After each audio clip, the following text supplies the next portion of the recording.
Okay fine. அப்போ நாங்கள் start பண்ணுவோம். இந்த மின்காந்தவியலும் தூண்டலும் அப்படின்ற அந்த பகுதியில் கொஞ்சம் முக்கியமாக வார பகுதிகள் சம்பந்தமாக இந்த வீடியோவில் என்ன செய்வோம் அப்படின்னு சொன்னால் டிஸ்கஸ் பண்ணுவோம். முக்கியதான் சரியா. இப்போ நம்ம வந்து மின்காந்தவியல் தூண்டல்னு சொல்லக்கூடிய அந்த பாடத்தை வந்து வேற லெவலில் தெளிவாக படிச்சிருக்கிறோம் சரியா.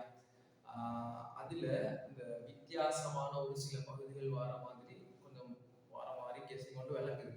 அதனால அந்த பகுதியை மட்டும் பார்ப்போம் இன்னைக்கு.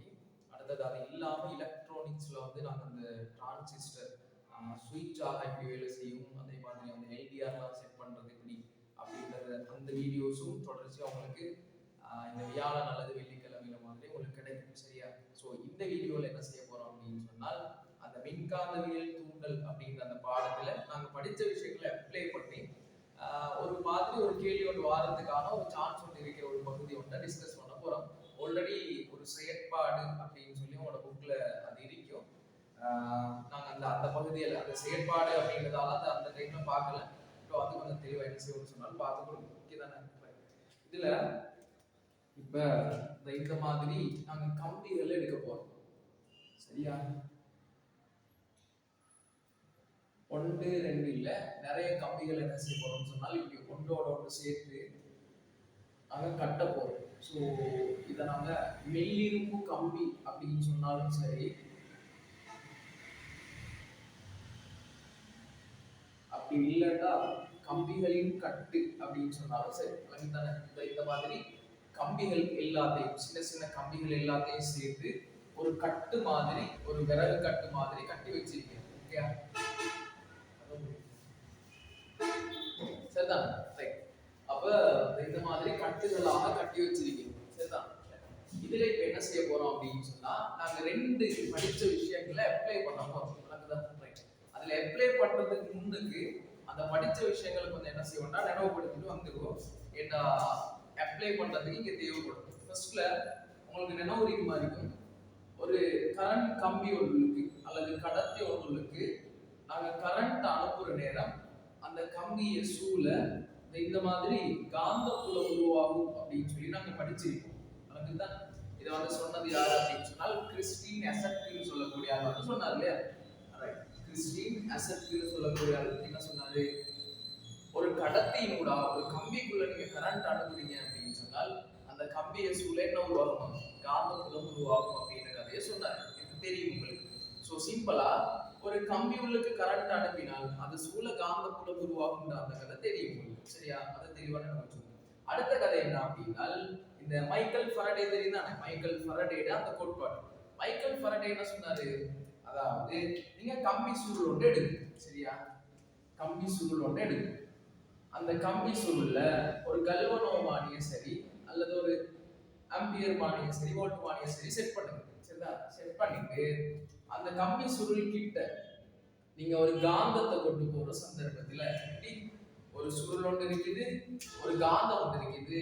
அதை கிட்ட இப்படி கொண்டு போற சந்தர்ப்பத்துல உள்ளுக்கு கொண்டு போற நேரமும் சரி, வெளியே கொண்டு போற நேரமும் சரி இல்லையா. எப்படியோ இவரை நிலையா வச்சுக்கிட்டு இவர் அசைச்சோன்னு சொன்னால் எங்களுக்கு கல்வனோமானில அதுல சுத்தி திரும்புறத பார்க்கணும். அப்படின்னா கரண்ட் உருவாகுது அப்படின்றத எடுக்கணும். அல்லது காந்தத்தை அப்படியே விசாம வச்சுக்கிட்டு இந்த சுருள் அசைச்சோம் அப்படின்னு சொன்னா அதுல கரண்ட் உருவாகும் அப்படின்ற கதையும் எங்களுக்கு தெரியும். இந்த சுருள் ஒன்று இருக்குது, சுருளை நோக்கி இந்த காந்தத்தை கொண்டு வர நேரம் கல்வனோமானிட சுட்டி என்ன செய்யும், திரும்பும். இப்ப சுருள்ல இருந்து திரும்ப ரிட்டர்ன் வெளியே எடுக்கிற நேரமும் அந்த கல்வனோமானிட சுட்டி என்ன செய்யும், திரும்பும் சரியா. இப்ப நாங்க அப்படியே வச்சிருக்கிறோம். இப்ப சுருளையும் காந்தத்தையும் ஒன்றும் செய்யாம அப்படியே வச்சிருக்கிறோம் அப்படின்னு சொன்னா அந்த காந்தப்புலம் அல்லது இந்த கரண்ட் வந்து உருவாகுமா அல்லது கல்வனோமானிட சுத்தி திரும்புமா, அப்படி திரும்புறது இல்லை. அதுக்கு தானே. அப்ப என்ன செஞ்சா இங்க அந்த தூண்டிய மின்னியக்க விசை நாங்க சொல்லியிருப்போம் அதான் இஎம்எஃப் அப்படின்னு சொல்லி என்ன செஞ்சால் இது உருவாகும் அப்படின்றத பார்ப்போம். அதாவது என்ன செஞ்சால் இது உருவாகும் அப்படின்னா இந்த சுருளை ஓய்வுல வச்சுக்கிட்டு இந்த காந்தத்தை அசைச்சோம் அப்படின்னு சொன்னால் அங்க இஎம்எஃப் தூண்டிய மின்னியக்க விசை உருவாகும். அல்லது காந்தத்தை நிலையை வச்சுக்கிட்டு சுருளை அசைச்சோம்னு சொன்னாலும் என்ன செய்யும், இஎம்எஃப் உருவாகும். ரெண்டையும் சும்மா அப்படியே வச்சுட்டு வாய் பார்த்துட்டு இருக்கோம் அப்படின்னு சொன்னால் இஎம்எஃப் உருவாகிறது இல்லை. அப்படின்னா கல்வனோமானிட சுத்தி திரும்புறது இல்லை. இஎம்எஃப் தான் பெருசோன்னு நினைக்கிறது இல்லை. கரண்ட் ஒன்று உருவாக்கும், அவ்வளவுதான். தூண்டிய நாங்களாவே தூண்டி உருவாக்குறோம் இல்லையா, நாங்க அசைச்சு உருவாக்குறதால தூண்டிய மின் இயக்க விசை நார்மலா என்ன வச்சுக்கோங்களேன். அப்ப சுருள் ஒன்றை நிலையா வச்சுக்கிட்டு காந்தத்தை அசைச்சோம்னு சொன்னால் கரண்ட் ஒன்று உருவாகும். அல்லது காந்தத்தை வச்சுக்கிட்டு சுருள் அசைச்சோம்னா என்ன செய்யும், கரண்ட் வந்து உருவாகும். சரிதானே? ரைட். அப்ப பாருங்க, காந்தத்தை உள்நோக்கி கொண்டு போற நேரமும் அதோட சுட்டி திரும்பல் அடையும், காந்தத்தை வெளிநோக்கி கொண்டு வர நேரமும் அதோட சுட்டி என்ன செய்யும், திரும்பல் அடையும். ரைட். இப்ப எனக்கு சும்மா யோசிச்சு சொன்னா சரி, இந்த சுருளுக்குள்ள காந்தத்தை கொண்டு போயிட்டு இப்படி சும்மா வச்சிருக்கேன். இப்ப அதுல தூண்டிய மின் இயக்க விசை அதாவது கரண்ட் உருவாகுமா உருவாகாது. இப்ப சுருள் ஒன்று இருக்குது, அதுக்கு காந்தத்தை வச்சிருக்கேன் சும்மா கொண்டு போயிட்டு அப்படியே வச்சுட்டு பாத்துக்கிட்டு இருக்கேன். இப்ப கரண்ட் உருவாகாதா உருவாகாது இல்லையா? அப்ப எப்ப மட்டும் கரண்ட் உருவாகுதுன்னு பாருங்க. இந்த கதையெல்லாம் தெரிஞ்சா இந்த இந்த சொல்ல போற கான்செப்ட் வந்து ஈஸியா விளங்கும். சரியா? ஒன்று உள்நோக்கி அசைக்கிற நேரம் அல்லது வெளிநோக்கி அசைக்கிற நேரம் என்ன செய்யுது, உருவாகுது. உள்ளுக்கு கொண்டு போயிட்டு சும்மா வச்சிருந்தாலும் கரண்ட் உருவாகுறது இல்லை. சரியா? சோ இந்த கதையெல்லாம் சொன்னது வந்து மைக்கேல் ஃபாரடேன்னு சொல்லக்கூடிய விஞ்ஞானி. சரியா? தியரி படிச்சவங்களுக்கு இது கொஞ்சம் வேலை பிரச்சனை முடியல. அப்ப ரெண்டு கதை இருக்குது. ஒன்னா எசட் சொன்ன கதை. எசட் என்ன சொன்னாராம், கம்பிக்குள்ள கரண்ட் அனுப்புங்க, அது சூழல் என்ன உருவாகும், காந்தப்புலம் உருவாகும். விளங்குச்சா? ஃபாரடே என்ன சொன்னாரு, சுருள் ஒன்றுல கல்வனோமானியை செட் பண்ணிட்டு காந்தம் ஒன்று அசைச்சிங்கன்னா கல்வனோமானியை சுத்தி திரும்பும்.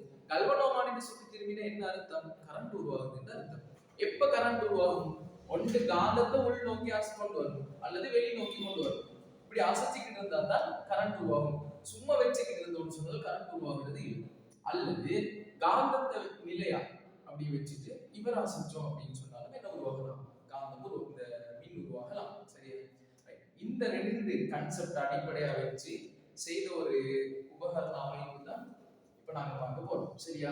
இப்ப நான் இங்க வந்து அந்த கம்பிகள கம்பி கட்டோட எடுத்திருக்கிறேன். நிறைய கம்பிகளை கட்டி வச்சிருக்கிறேன். கம்பிகளின் கட்டு இந்த இடத்துல இருக்கிற கம்பிகளின் கட்டு. சரியோ? இதுல என்ன செய்ய போறோம் அப்படின்னா சிம்பிளான கதை. ஒரு கடத்தி ஒன்று வயர் ஒன்று சுத்துது. இந்த மாதிரி சுத்தி அதுக்கு பேட்டரி ஒன்றை கொடுக்கிறது, சுவிட்ச் ஒன்றையும் பொறுத்து வச்சிருக்கிறது. விளங்குதா? சுவிட்ச் ஒன்றை எஸ்ஸில் வச்சுக்கொள்ளுங்க. ரைட்டா? சரி. அடுத்து இந்த சைட்லையும் இந்த சைட்லையும் நாங்க என்ன செய்ய போறோம் அப்படின்னு சொன்னால் இந்த மாதிரி வயர் ஒன்று சுத்த போறோம். சுத்தி இதுல கல்வனோமானியை செட் பண்ண போறோம். விளங்குச்சா? இதுதான் இந்த கேள்விவார மெத்தட். சரியா? இது வரும்லாம் இல்ல, வரலாம், எங்களுக்கு தெரியாதானே, இப்படி வந்தாலும் செஞ்சு கொள்ள இயலும் அப்படின்ற மெத்தட்ல இருந்தீங்கன்னா சரி. ரைட்டா? இப்ப தெளிவா பார்த்து சொல்லுங்க. இதை எக்ஸ் எடுப்போம், இதை ஒய்ன்னு எடுப்போம். இதுல நாங்க மாற்றத்தை எங்க கொண்டு வர இயலும், நாங்க எங்க வேலை செய்யணும். விளக்குது உங்களுக்கு? அதாவது இப்ப இதுல வந்து கல்வனோமானியை செட் பண்ணி இருக்கிறோம், இங்க வந்து எங்களுக்கு ஒன்றும் செய்யலாம். ஆனா இங்க சுவிட்ச் இருக்குது, ஆன் பண்ணினா உங்களுக்கு கரண்ட் கொண்டு வர இயலும் இல்லையா? சரிதானே? நீங்க இந்த டிரான்ஸ்ஃபார்மர் படிச்சிருக்கீங்க தானே, நிலை மாற்றின்னு சொல்லுது. இந்த டிரான்ஸ்ஃபார்மர்ல ரெண்டு வகைப்படும். ஒன்று ரெண்டு வகை இருக்குது. ஒன்று படிக்கூட்டு நிலை மாற்றி, படிக்குறை நிலை மாற்றின்னு சொல்லி. அதுல நீங்க இப்படி ஒன்று படிச்சிருப்பீங்க, இந்த முதன்மை சுருள் அதுக்கு பிறகு துணை சுருள் அப்படின்னு சொல்லி ஒரு முதன்மை சுருள் சொல்லி ஒன்றும் துணை சுருள் சொல்லி ஒன்றும் படிச்சிருக்கோம். சரியா? இதுல நாங்க சொல்லியிருக்கோம் ஆடல் ஓட்டம் அல்லது கரண்ட் எங்க கொடுக்கிறது, கரண்ட் கொடுக்கிறது வந்து நாங்க இந்த முதன்மை சுருளுக்கு பிரைமரி கோயிலுக்கு தான் கரண்ட் கொடுக்கிறது. துணை சுருளுக்கு டியூட் எடுத்து பாருங்க அழகா இருக்கும். துணை சுருளுக்கு என்னது கொடுப்போம், சுமை ஒன்று கொடுப்போம். அதாவது ஒரு டிவியோ ஏதாவது ஒரு உபகரணம், மின் உபகரணம் மட்டும் தான் கொடுக்கிறது. சரியா? ரைட். அப்ப இதுல கரண்ட கொடுத்தது முதன்மை சுருள். இந்த மாதிரி சுமை, அதாவது கரண்ட் வேஸ்ட் ஆகுற மாதிரி ஏதாவது ஒரு பொருளை கொடுத்திருந்தா அதை சுமைன்னு சொல்லுவோம். அதை கொடுத்திருக்கிறது துணை சுருள். அப்ப இந்த ரெண்டு அடிப்படையில கரண்ட் எங்க கொடுத்திருக்கிறோம் பாருங்க. இவருக்கு கரண்ட் கொடுக்கல, இவருக்கு கல்வனோமானியை செட் பண்ணி வச்சிருக்கோம். ஆனா இங்க என்ன செஞ்சிருக்கிறோம், பேட்டரி ஒன்றை வச்சு கரண்ட் கொடுத்திருக்கிறோம் இல்லையா? அப்ப கரண்ட் கொடுத்திருக்கிறோம்னு சொன்னால் இவர் என்ன சொல்லலாம் இருப்பாரு, முதன்மை சுருளாக இருப்பார். அப்ப இவர் வந்து முதன்மை சுருள், அவர் முதன்மை சுருள்டா இவர் என்ன இருப்பாரு, துணை சுருளாக இருப்பார். விளங்குதா? ரைட். இப்ப இங்க என்ன நடக்குது, என்ன நடக்க போகுது அப்படின்றத இதுக்கு படிச்ச ஐடியா வச்சு நீங்க சொல்லணும். சரியா? நீங்க சொன்னீங்கன்னு சொன்னா போதும். இங்க நான் சொல்லி தரதை விட நீங்க சொன்னீங்கன்னா தான் பொருத்தமா இருக்கு. ஏன்னா எல்லாம் படிச்சிருக்கிறேன் தானே. ரைட். இப்ப சொல்லுங்க, இந்த சுவிட்சை நான் ஆன் பண்றேன். சுவிட்ச் ஆன் பண்ண போறேன். சுவிட்ச் ஆன் பண்ண போறேன். சுவிட்ச் ஆன் பண்ணின உடனே இதுக்குள்ள என்ன ஓடும்? கரண்ட் ஓடும். ரைட். இப்போ உங்களுக்கு ஒரு கதை எல்லாம் நினைவு வரணும். சரியா? இதுக்குள்ள என்ன ஓடும்? கரண்ட் ஓடும். இது வந்து ஒரு கம்பி. இது வந்து ஒரு கம்பி சூழ். அதுக்குள்ள கரண்ட் ஓடுது அப்படின்னு சொன்னால் அந்த சூழ என்ன உருவாகும்? காந்தப்புலம் உருவாகும். எனக்கு தானே இது யாரு சொன்னது? கிறிஸ்டின் அசட்க்கு சொன்னது. விளங்குதான்? அப்ப இந்த எக்ஸ்னு சொல்லக்கூடிய அமைப்பு யாரோட கதை அடிப்படையில் வேலை செய்து? கிறிஸ்டின் அசட்கோட கதை அடிப்படையில் வேலை செய்யுது. விளங்குச்சா? சிம்பிளான கதை. சுவிட்ச் ஆன் பண்ணாடா இதுக்குள்ள கரண்ட் ஓடும். கரண்ட் ஓடினா இது சூழல என்ன உருவாகும்? காந்தப்புலம் உருவாகும். கதை முடிச்சுதான்.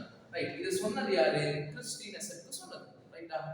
இப்ப காந்தப்புலம் உருவாகும் தானே. நாங்க சும்மா இப்படி ஒரு காந்தப்புலம் ஒன்று உருவாகுதுன்னு சொல்லி இந்த காந்தப்புலத்தை இங்க இருக்கிற இந்த கம்பி என்ன செய்வாருன்னா இந்த குட்டி குட்டி குட்டி கம்பி இருக்குதானே, இந்த நாங்க கம்பி கட்டுன்னு சொன்னோம். அந்த கம்பி என்ன செய்யும்டா இந்த எக்ஸ் என்ற இடத்துல இருந்து இந்த இடத்துக்கு அப்படியே கொண்டு வர போகுது. சிம்பிள் தான். இந்த எக்ஸ் என்ற இடத்துல இருந்து இந்த இடத்துக்கு கொண்டு வர போகுது. அதுதான். அப்ப காந்தப்புலம் இங்க நோக்கி பயணிக்க போகுது. அவங்கள்ட்ட கேள்வி கேட்பாங்க, இந்த கம்பி கட்டுகள்ல தொழில் என்ன அப்படின்னு சொல்லி. என்ன தொழில்? இங்க உருவாகிற அந்த காந்தப்புலத்தை இந்த பகுதிக்கு என்ன செய்யும்? கொண்டு வரும். சரியா? கடத்தும். அப்ப காந்தப்புலம் இங்க வரும். தெளிவா யோசிச்சு சொல்லுங்க. ஒரு கடத்தி ஒன்று இருக்குது, காந்தப்புலம் ஒன்று வருது. அப்ப இதுக்குள்ள என்ன உருவாகும்? சிம்பிளா யோசிங்க. அந்த மைக்கேல் ஃபாரடேயோட கதை. நாங்க இப்படி ஒரு சுருள் ஒன்றை பார்த்தோம். சுருள் அப்படியே இருக்குது, கம்பி ஒன்று அப்படியே இருக்குது, சுத்தி இருக்கிற கம்பி இருக்குது. நாங்க காந்தம் ஒன்று கொண்டு வரோம். அடே காந்தம்னா என்ன? இப்ப இது வந்து இது எஸ்டா. காந்தம்னா அந்த சுருள் என்ன இருக்குது? காந்த புலம் தானே இருக்குது. அப்ப காந்தத்தை கிட்ட கொண்டு வர நேரம் காந்த புலம் தான் வருது. உண்மையை சொல்ல போனா காந்த புலம் கிட்ட வார சந்தர்ப்பத்துல தான் இங்க இருக்கிற கல்வனோமானிட சுத்தி வந்து என்ன செய்யும்? திரும்பல் அடையும். அப்ப அதே கான்செப்ட் தான் நடக்குது. சுவிட்ச் ஆன் பண்ணோம்னா கிறிஸ்டின் அசட்க்கு சொன்ன மாதிரி இந்த கம்பியை சூழ காந்த புலம் உருவாகும். உருவாகிற காந்த புலத்தை இந்த இந்த கம்பி கட்டு, அதை வெள்ளிருப்பு கம்பின்னு சொல்லிடுவோம். அந்த கம்பி கட்டு அந்த காந்த புலத்தை இந்த பக்கம் கொண்டு வரும். அப்படின்னா காந்த புலம் இந்த பக்கம் வருதுன்னா காந்தம் கொண்டு வார மாதிரி தானே. அப்ப காந்தம் கொண்டு வார மாதிரினா கிட்டத்தட்ட காந்த புலம் வருது. அப்ப என்ன உருவாகும்? இதுக்குள்ள கரண்ட் உருவாகும். அப்ப கல்வனோமானிட சுத்தி என்ன செய்யும்? திரும்பல் அடையும். கல்வனோமானிட சுத்தி திரும்பல் அடையும். அப்ப உங்கள்ட்ட கேள்வி கேட்டா இப்படி ஒரு கேள்வி கேட்பாங்க. அமைப்பு எக்ஸ்ல ஆலி சுவிட்ச் ஆன் பண்ணினோம்னா என்ன அவதானத்தை பார்க்கணும்னு கேட்பாங்க.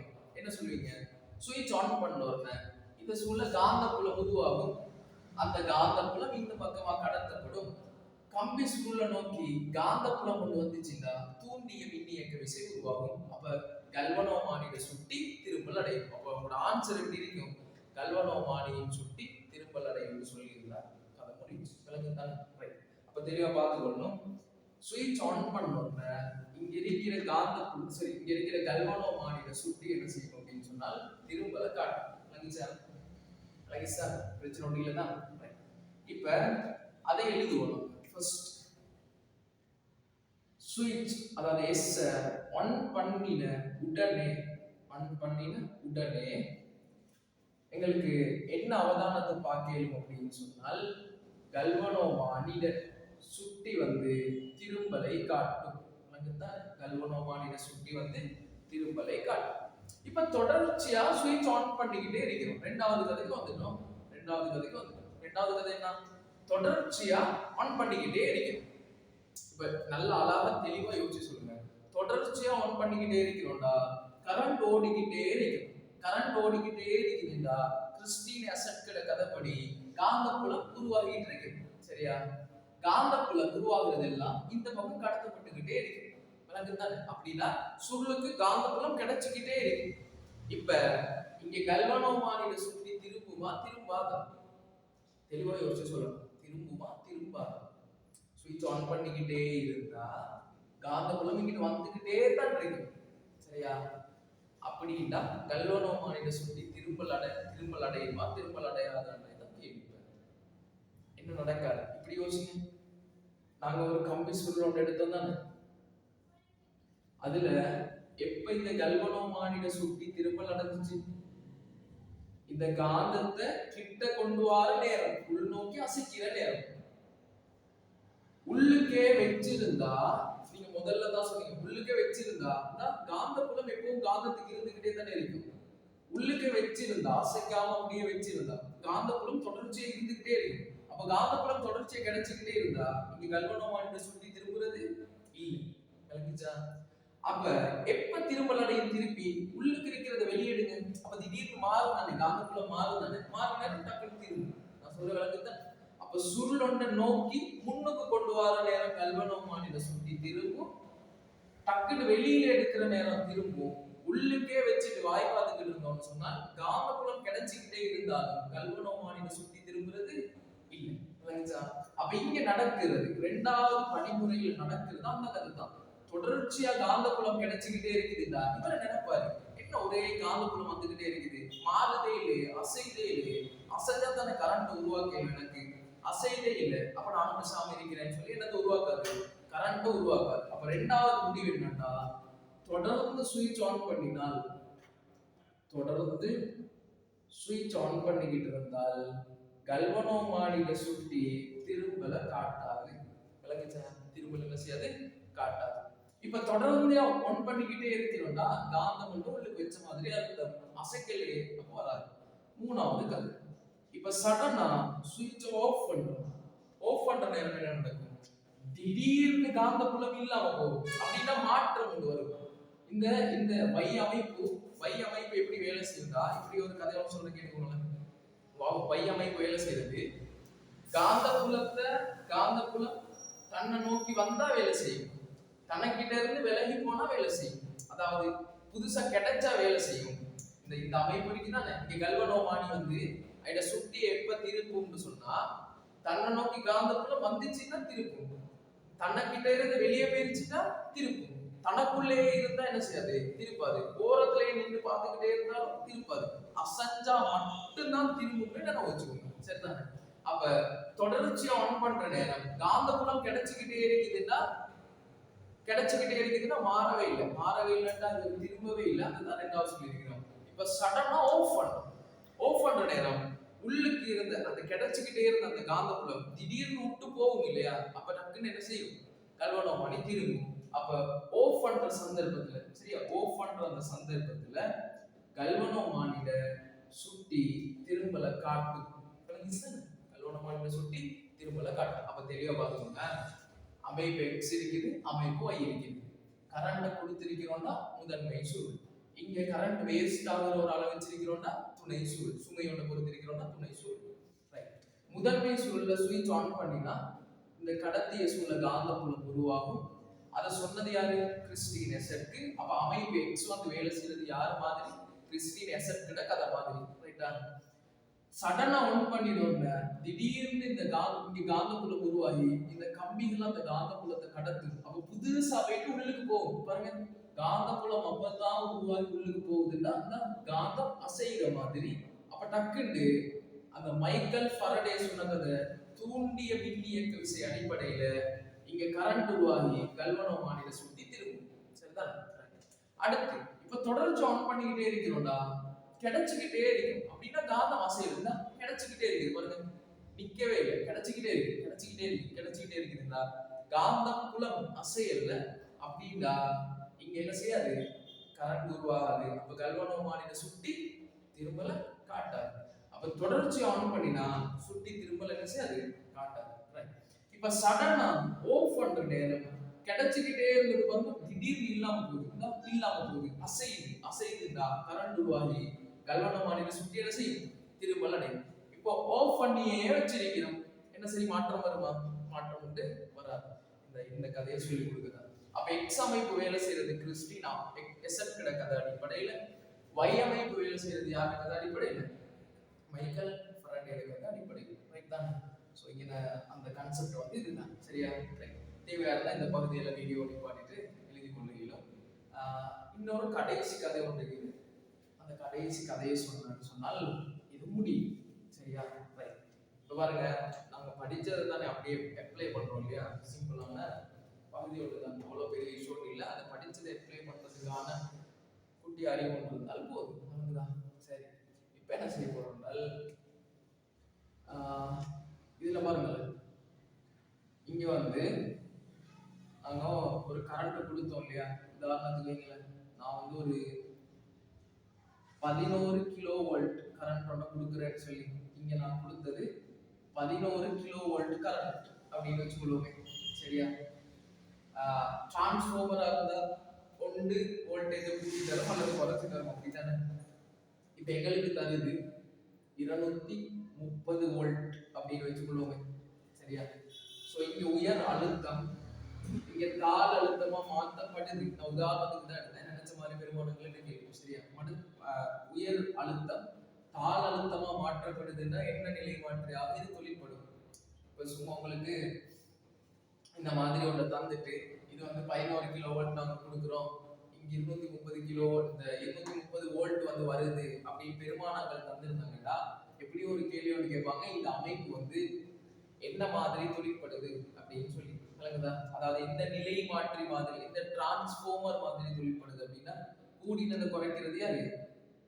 படிக்குறை நிலை மாற்றின்னு சொல்றது. ஒருவேளை பெருமானங்கள் மாற்றி தந்திருந்தாங்கன்னா படிக்கூட்டு நிலை மாற்றி அப்படின்ற கதையை நீங்க சொல்ல.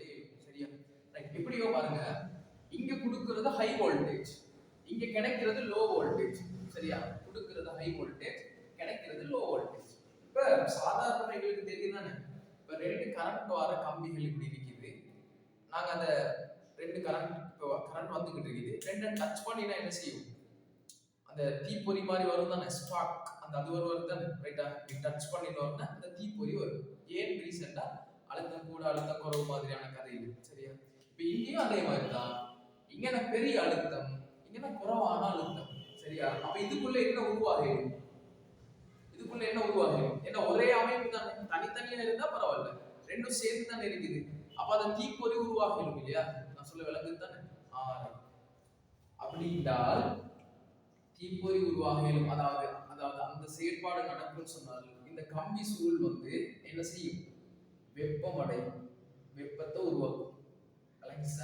என்ன செய்யும்? வெப்பத்தை உருவாக்கும். கடைசி ஒரு 3 பாயிண்ட் இருக்குது, அதுல 1வது பாயிண்ட் வந்து இது. விளங்குதா? சிம்பிளா பாத்துக்கோங்க. இப்படி தானே நினைவு வச்சுக்கிட்டாலும் பரவாயில்ல, கடைசி டைம் தானே. இப்ப நாங்க 2 கரண்ட் வார வயர் எடுத்து இப்படி டச் பண்ணினோம்னு சொன்னா நெருப்பு துளிகள் வாரதான் நீங்க பார்த்திருப்பீங்க இல்லையா? ஸ்பார்க்னு சொல்லுவாங்க. சரியா? அந்த துளி துளியா அந்த இதுகள் வாரதை பார்த்திருப்பீங்க. இப்ப இங்கேயும் மாதிரி தானே, ஒரே கம்பியை தனித்தனியா இருந்தா பிரச்சனை இல்லை, ஒரே கம்பியை உயர் அழுத்தம் தாழ் அழுத்தம் இருக்கிற நேரம் திடீர்னு சுவிட்ச் ஆன் பண்ணிடுவோம், இப்படி குறைகிற நேரம் அந்த இதுகள் வாரத்துக்கு வாய்ப்பு இருக்குது. தீப்பொறி வருது அப்படின்னு சொன்னால் இந்த உள்ளுக்கு இருக்கிற இந்த கம்பி கட்டுகள் என்ன செய்யும்? வெப்பம் அடையும். அப்ப இங்க கேட்பாங்க, இந்த நிலை மாற்றி அமைப்புக்குள்ள மாணவர் செய்த இந்த நிலை மாற்றி அமைப்புக்குள்ள சக்தி, அதாவது விரயமாகிற கரண்ட் வந்து விரயமாகிற ஒரு மெத்தட் கேட்டாங்கன்னு சொன்னால் என்ன சொல்லிடும்? வெப்பமாக விரயமாகும் அப்படின்னு அந்த கதை ஒன்று சொல்லிடும். சரிதானே? இப்படி விளங்கவே இல்லைன்னா என்ன வச்சுக்கோங்க, வெப்பமாக வெளியேறதுக்கு வாய்ப்பு இருக்குது அப்படின்னு சொல்லி. சரிதான்? சிம்பிளா அந்த கதையை என்ன வச்சுக்கோங்க. அடுத்தது பார்க்கல, உங்களுக்கு தெரியும் நாங்க ஒரு காந்த புலம் உண்டுல ஒரு கடத்தி ஒன்றை வச்சோம் அப்படின்னு சொன்னார்.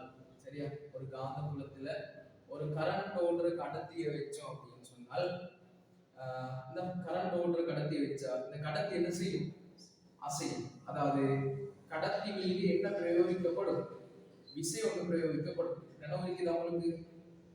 நினைவுக்குதான் காந்த புலம் நிலையான 2 காந்தங்களுக்கு இடையில கரண்ட் ஓடுற ஒரு கடத்தியை வச்சோம்னு சொன்னா அந்த கடத்தி என்ன செய்யும்? மேல கீழே கிட்டோ சைட்ல அசையும். அதாவது கடத்திக்கு விசை ஒன்று ஏற்படுத்தப்படும். அதை வந்து நாங்க இந்த ஃபிளமிங் இடக்கை விதியை வச்சு என்ன செய்வோம்? பார்த்திருப்போம் இல்லையா? ஃபிளமிங் இடக்கை விதியை வச்சு பார்த்திருப்போம். இந்த ஃபிளமிங் இடக்கை விதி அல்லது ஃபிளமிங் விதி என்ன சொல்லுது? உங்களுக்கு நினைவு இருக்குதானே? நாங்க ஒவ்வொன்றையும் ஒன்று கொண்டு எப்படி பிடிச்சிருக்கோம்? ஒன்று கொண்டு செங்குத்தா பிடிச்சிருக்கோம். இப்ப இது வந்து காந்த புலமா இருக்குதுன்னு, இது காந்த புலம், அதுக்கு செங்குத்தா கரண்ட் ஓடுது இருக்குமே, இது 2க்கும் செங்குத்தா விசை தொழிற்படும். இது ஒவ்வொன்றும் ஒன்று கொண்டு செங்குத்தா இருக்குது. இப்ப இந்த அமைப்பு வாங்க, சுவிட்ச் ஆன் பண்ணினா கரண்ட் கிடைக்குது, அப்ப மின் இருக்குது. எசட் கதை அடிப்படையில கடத்திய சூழல் காந்த புலம் உருவாகுது. காந்தப்புலம் இருக்குது, மின் இருக்குதுன்னா மூணாவது ஆள் யார் வருவாரு? விசை வருவார். உங்களுக்கு தானே விசை வந்துச்சுன்னா அங்க இருக்கிற அந்த கடத்தி என்ன செய்ய தொடங்கும்? அசைய தொடங்கும். ரைட், தெளிவா கேட்டுக்கோங்க, விளங்கினா எடுத்துக்கோங்க, இல்லாட்டி பரவாயில்ல. இங்க இருந்து காந்தப்புலம் இங்க கடத்தப்படுறதால இந்த இவர் வந்து கடத்துறாரு சொன்னால் இவர் கிட்டத்தட்ட ஒரு கடத்தி தானே, விளங்குதான்? இவர் வந்து வைப்ரேட் ஆகுவார், சரியா? அதிரும். அந்த கம்பி கட்டையில செய்யும் அதிரும். ரீசன் என்ன?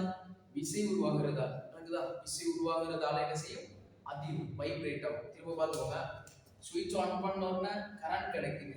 கரண்ட் போறதோட காந்தப்புலம் உருவாகுது. அப்ப இந்த கம்பி சுருளுக்கு என்ன கிடைக்கும்? ஒரு விசையோடு கிடைக்கும். கம்பி சுருளுக்கு என்ன கிடைக்கும்? விசையோடு கிடைக்கும். கம்பி கட்டு தானே, கட்டி தானே வச்சிருக்கிறோம். விசை கிடைக்கிறதால தள்ளி எல்லாம் போயிடாது, அசை இல்லாது. சோ என்ன செய்யும்? கட்டி தானே வச்சிருக்கிறோம், இருக்குமா? என்ன செய்யும்? அதிரும், வைப்ரேட் ஆகும், சரியா? வைப்ரேட் ஆகினா சத்தம் கேக்குதான், அப்படிதான். ஒரு போன் வந்து வைப்ரேட் ஆகுது அப்படின்னு சொன்னா சத்தம் கேட்கும் இல்லையா? ரைட். அப்ப வைப்ரேட் ஆகும், அதிரும். அதாவது இந்த கம்பி கட்டுகள் அதிரும், கம்பி கட்டு அதிரும். அதிர்றதோட என்ன கேட்கும்? எங்களுக்கு சவுண்ட், ஒலி கேட்கும்.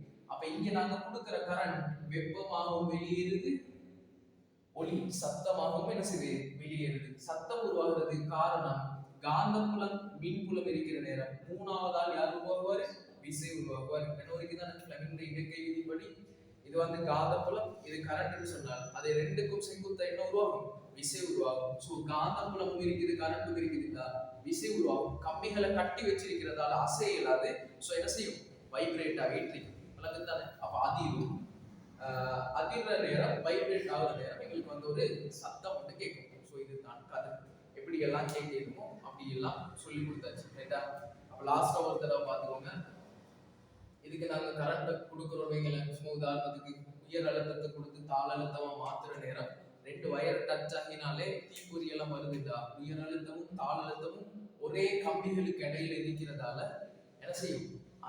அந்த ஹீட் ஆகிற அந்த கதையெல்லாம் நடக்கும், சரியா? அப்ப தொகுதி வந்து அந்த கம்பி கட்டுகள் வந்து வெப்பமாகும், சரியா?